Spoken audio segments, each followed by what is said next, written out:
እግዚአብሔር ዓለምን ፈጠረ። ጨለማ ነበር፣ ነገር ግን ብርሃን ተፈጠረ።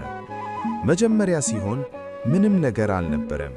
ሰማይ አልነበረም፣ ምድር አልነበረም፣ የነፋስ ድምፅ አልነበረም፣ የውሃ ምልክት አልነበረም።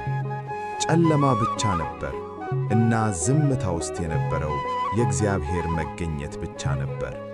ከዚያ እግዚአብሔር ተናገረ፣ ብርሃን ተፈጠረ። ብርሃኑ ጨለማን አንሰራርቶ አባረረ። ዓለም ለመጀመሪያ ጊዜ እስትንፋስ አወጣ።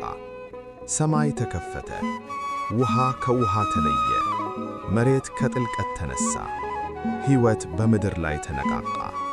ተራሮች ራሳቸውን ወደ ሰማይ አነሱ፣ ወንዞች መንገዳቸውን አገኙ፣ ዛፎች ቅርንጫፎቻቸውን ወደ ፀሐይ ዘረጉ፣ አበቦች በአዲስ ቀለም ተከፈቱ፣ ወፎች ሰማይን በዝማሬ ሞሉ፣ እንስሳት በምድር ላይ በሰላም ተመላለሱ።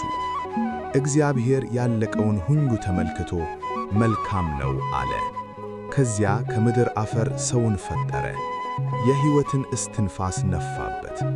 ሰውም ሕያው ሆነ፣ በውብ እና በሰላም የተሞላ ቦታ አኖረው። ፍሬ የሚያፈሩ ዛፎች፣ በከስታ የሚፈሱ ወንዞች፣ ፍጥረት በሙሉ በሰላም የሚኖርበት ቦታ። ሰው ብቻውን መኖር አይገባውም አለ እግዚአብሔር። ሴትን ፈጠረለት። ሁለቱም በአትክልት ውስጥ በሰላም ተመላለሱ። እፍረት አልነበራቸውም፣ ፍርሃት አልነበራቸውም። ከፈጣሪያቸው ጋር በሙሉ ሰላም ውስጥ ነበሩ። ነገር ግን በአትክልት ውስጥ ዝምታ መካከል የጥርጣሬ ድምፅ ገባ። ምርጫ ተደረገ፣ ንዝርህና ተሰበረ፣ እፍረት ተወለደ፣ ፍርሃት ወደ ሰው ልብ ገባ። በሰላም የተፈጠረው ዓለም የተሰበረ እምነትን ተሸከመ። ነገር ግን በዚያም ጊዜ እንኳን እግዚአብሔር ፍጥረቱን አልተወውም። እፍረታቸውን በምሕረት ከደነ። ከውድቀት በኋላ ያለ ተስፋ ተናገረ።